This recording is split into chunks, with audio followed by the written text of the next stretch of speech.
And you are exactly right, Scott. There is a lot of scholarship money on the line here for both of these players, as well as the other ones that finished at the high level here, all getting a little piece of that prize pool. Yeah, $10,000 for first place, $7,500 for second. So it's $2,500 they're playing for, a pretty big chunk of change. You come into this tournament, you're expecting, hopefully I'll put up a good performance, hopefully I don't embarrass myself. Instead, playing to become the world champion, playing for nice bit of scholarship money here, and we've had a really great series so far. Both sides now kind of have to think about, okay, what do I do here? What won me the first game that I won? What lost me the game that I lost? I think the big deal is definitely Thunderous in both games. Unfortunately, some of it being the Thunder Wave and Swagger going there. Oh my gosh. It's a big deal. Yeah, and both competitors taking till the final second. Guys, let's hear it from our fans live in Boston, Massachusetts at the World Championships for your two competitors. Your next world champion is on stage right now, guys. Keep it going for him. All right, here we go into the match now. Both trainers throwing out their Pokemon.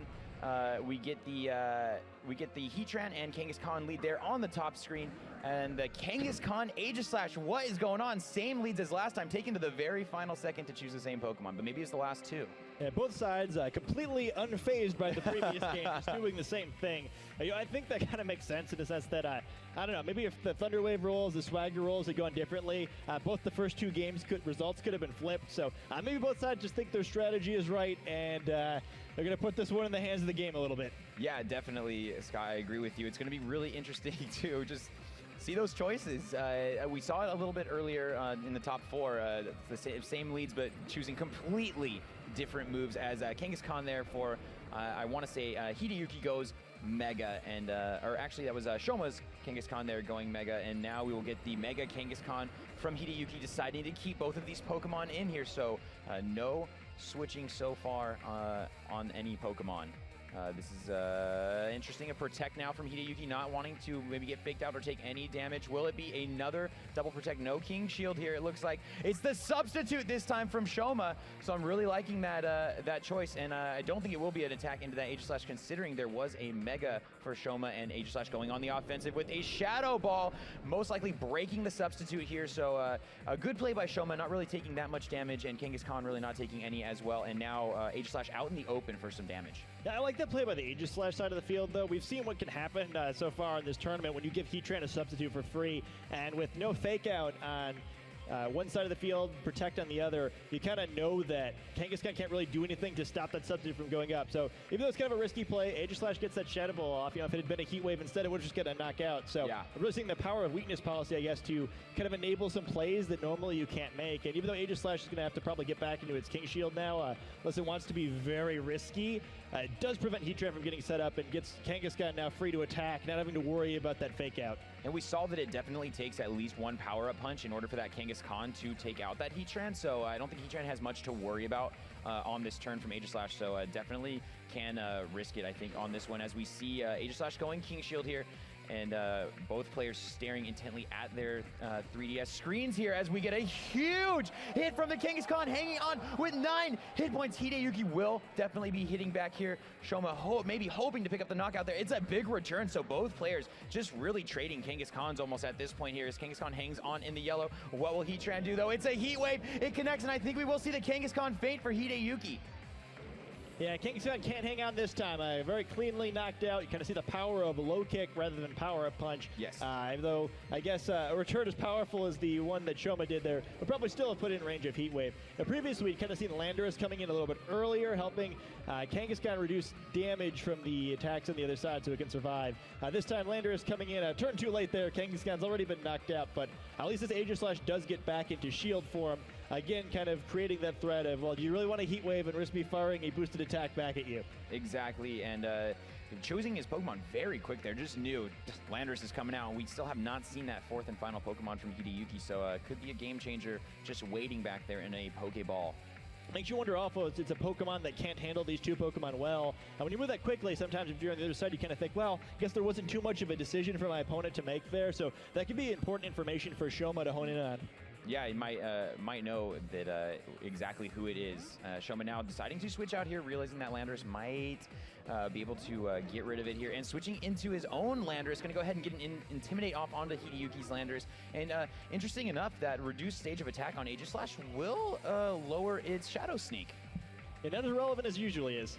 And we do see the Protect there from the Heatran, not taking any damage on this Rock Slide, and a little bit of damage onto the Landorus there now, who has Hideyuki decided to target with this Aegislash here. It's going to be a Shadow Ball, doing a nice chunk of damage there, taking the Landorus down to about 50% health.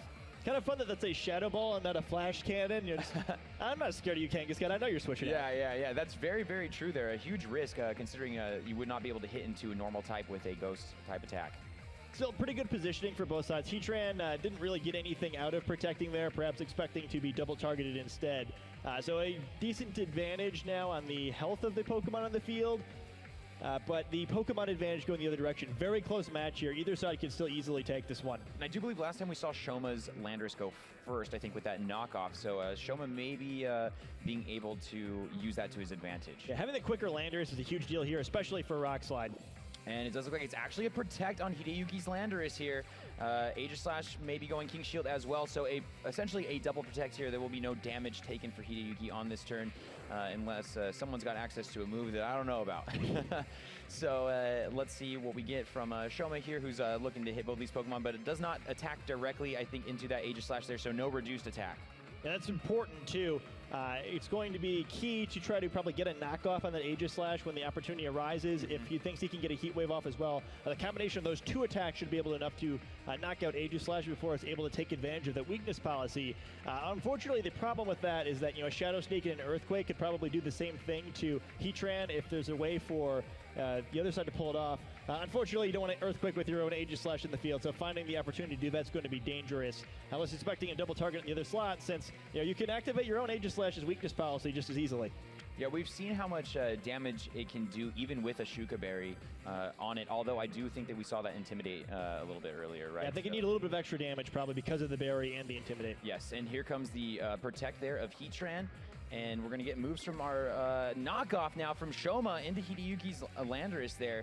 Just trying to get rid of that item as we get some moves back. And it looks like great Protect there. Maybe a superpower. I'm not sure on the entire moveset here of this Landorus. And oh my gosh, great Protect there from Shoma. Yeah, Heatran stopping all those attacks. And that's kind of the strength of Heatran, right? It's such a dominating Pokemon. You don't want to just give him free substitutes to start firing off Heat Waves recklessly.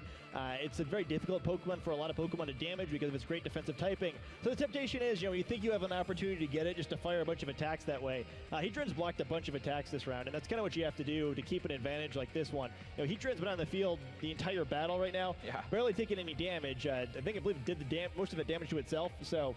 it's doing pretty good. It's really sinking in for me right now, Scott. This is the last match of the Grand Finals. A ton is on the line. It's 1-1, and it's going to be absolutely incredible as Shoma looks to take his 4 Pokemon against the 3 Pokemon of Hideyuki. We see the Shield form now for Hideyuki on that Aegislash there in the bottom right. Not going to take any damage there, and not going to take any damage, of course, from a King Shield going into Shield form. But the Rock Slide should do something here to the Landorus there of Hideyuki, and it's going to hit back now with that superpower. Is it going to be enough after his item is knocked off? No!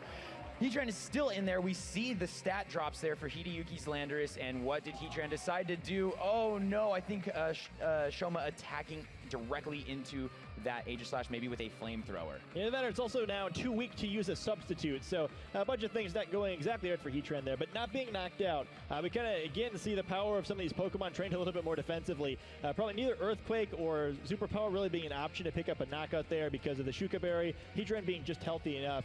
And Landorus is actually in a lot of trouble now. Even if it does pick up a knockout on this Heatran, it's reduced its defense by using Superpower, which is going to get it to a point where the enemy Landorus, if it can't knock it out, it's going to be incredibly close.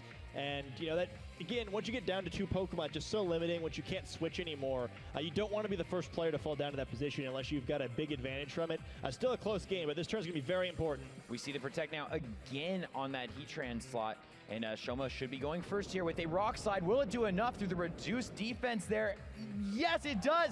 Shoma picking up the fate on Hideyuki's Landorus. And as you said, Scott, Hideyuki not left with a lot of options. He only has 2 Pokemon. But what will we see from Aegislash here as it goes into Blade form? It's going to be a Flash Cannon doing quite a bit of damage, but not enough to get rid of that very, very bulky Assault-vested Landorus.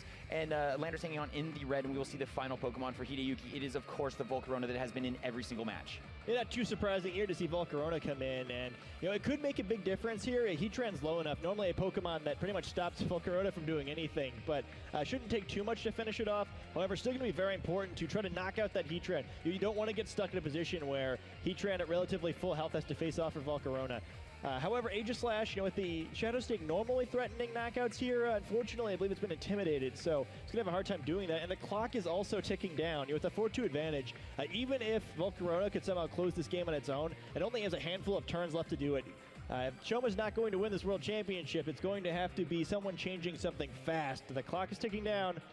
Only a few turns left. Yeah, that is absolutely huge. You're right, Scott. These matches have actually been taking a while, and it does actually look like Hideyuki going to go ahead and protect again, preserving that Aegislash with a King Shield.